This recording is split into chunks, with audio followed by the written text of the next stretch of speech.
ก็สวัสดีอีกรอบนะครับคือขออนุญาตเบิ่งโพยคือเก่านะครับเพราะว่ายังสิบ่ได้ลงประเด็นยังสิได้กระชับขึ้นนะครับคลิปนี้ผมสิมาเว้าถึงเรื่องการในการใช้สารเคมีนะครับก็คือว่าถ้าในกรณีที่เราสิต้องนำเสนอนะครับเราเฮ็ดคลิปเป็นหยังเองก็ตามนี่ล่ะนะครับมันก็สิมีการเล่าถึงว่าเราได้ใช้สารเคมีตัวใดแหน่ในการดูแลพืชผักของเรานะครับแต่จริงๆก็บ่เรื่องแม่นเรื่องผิดดอกครับแต่ว่าก็เฮาสิได้ก็คือได้ในส่วนของคอนเทนต์นะครับเฮาได้คอนเทนต์ได้อยู่แล้วครับแล้วก็พืชพันธุ์ของเฮางามอยู่แล้วนะครับได้อยู่แล้วในการใช้สารเคมีนะครับแต่ว่าก็ในส่วนตัวผมว่าผมอยากให้การสื่อสารในลักษณะนี้ ให้มันเป็นการสื่อสารในแบบที่ว่าในเรื่องของส่วนตัวซะนะครับทั้งการแชตการสื่อสารนะครับผมว่าเฮาบ่ควรที่สิสื่อออกไปในภาพรวมนะครับในแบบสาธารณะนะครับแต่ว่าก็บ่แม่นว่าสิบ่ห้ามเดะครับก็คือว่าเป็นเพียงมุมมองของผมเองนะครับที่ว่าในเรื่องนี้ว่ามันมีผลจั่งใดนะครับก็คืออ่าผู้บริโภคเองเพิ่นย้านนะครับเพิ่นย้านว่าเพราะว่าเพิ่นบ่ได้มาเข้าใจหยังมาเรียกว่าตัวนี้มันเป็นยาสารบำรุงสารฮอร์โมนเป็นทำให้พืชแข็งแรงนะครับเพิ่นสิตีความหมายในชื่อทางวิทยาศาสตร์เลยนะว่านั่นคือสารกำจัดแมลงนะครับสารคอมเมอริงอิหยังพวกนี้ล่ะนะครับถ้าเฮาบ่ได้อธิบายในส่วนนี้เข้าไปมันก็สิเกิดความกังวลแม่นบ่ล่ะครับมันก็สิมีผลทำให้ยอดการขายของเฮาราคาของเฮานี่ของที่ขายมันสิขายยากนำเดะครับก็ถามว่าซื้อได้บ่ก็ได้นะครับก็บ่ได้ว่าซื้อบ่ได้แต่ว่าเฮาก็ต้องมองในมุมของผู้บริโภคนะครับคิดว่าตัวเฮาเองนี่เฮาสิไปซื้อของนี่ถ้าสิ่งของที่เฮาวางนั่นมันเต็มไปด้วยอิหยังต่างๆที่เฮาบอกไปเนี่ยเฮาสิคิดอยากจกเงินบ่คิดอยากอยู่เดะผักนี่คนเฮามันเป็นอ่ามันโดยทั่วไปคนเฮาก็สิมักกินพืชกินผักอิหยังอยู่แล้วครับมันมันมันมันบ่มีคนคิดอยากสิกินเนื้อดอกยิ่งอายุหลายแล้วก็ยิ่งต้องกินผักเป็นหลักนะครับแต่ว่าถ้ามาเจอกรณีที่ลักษณะแบบว่าเต็มไปด้วยสารเคมีต่างๆที่เพิ่นบ่เข้าใจว่ามันคืออิหยังกันแน่มันก็สิเกิ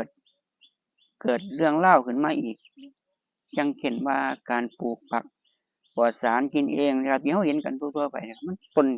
ต้นทางมันมาจากนั่นล่ะผมว่านะจากการที่เฮาสื่อสารออกไปให้เพิ่นได้เข้าใจว่ามันคือสารพิษนะครับแต่ว่าแล้วถามว่าสิสื่อสารจั่งใดซั่นน่ะสิเว้าจั่งใดซั่นน่ะก็แม่นครับก็คือบอกไปแล้วว่าปัญหาของพืชแบบเนี้ยเฮามีวิธีการจั่งใดในการดูแลนะครับก็จั่งฮอร์โมนจั่งหยังพวกเนี้ยก็บอกไปว่านี่มันคือฮอร์โมนมันช่วยในด้านของอิหยังแหน่นะครับการดูแลบำรุงรักษาของพืชแต่ว่าก็จั่งส่วนผมก็ในกรณีเกิดบ้งเกิดเพี้ยผมก็บอกว่าผมฉีดนะครับแต่ว่าผมก็บอกว่าผมก็ให้งดการขายนะครับเพื่อสร้างความมั่นใจนะครับว่าสินค้าที่เฮาออกไปมันอยู่ในมาตรฐานที่เพิ่นควบคุมนั่นล่ะนะครับเฮาพยายามสิบอกว่าเฮาใส่สารเคมีอยู่ก็จริงแต่ว่าก็อยู่ในมาตรฐานนะครับถ้าสิให้ดีขึ้นไปอีกก็คือจั่งที่ผมเจอเนาะแมลงหวีขาวเนี่ยที่มันเจออยู่หลักๆนี่ก็คือผมมักสิเอาเครื่องมืออย่างอื่นนะครับอย่างพวกการลมควันหรือว่าหยังต่างๆนี่ก็มีได้ผลบ้างบ่ได้ผลบ้างนะครับสารเคมีช่วยบ้างนะครับแต่ว่าอย่างน้อยๆก็แสดงออกให้เฮาแสดงออกให้ผู้บริโภคได้รู้ว่า เฮามีความจริงใจที่จะแคร์ผู้บริโภคนะครับว่าเฮาได้พยายามนะครับได้พยายามเต็มที่แล้วไกลๆพยายามสิบอกว่าถ้าแม่นหมู่เจ้าปลูกเองหมู่เจ้าก็จำเป็นต้องใช้นะครับเพราะว่า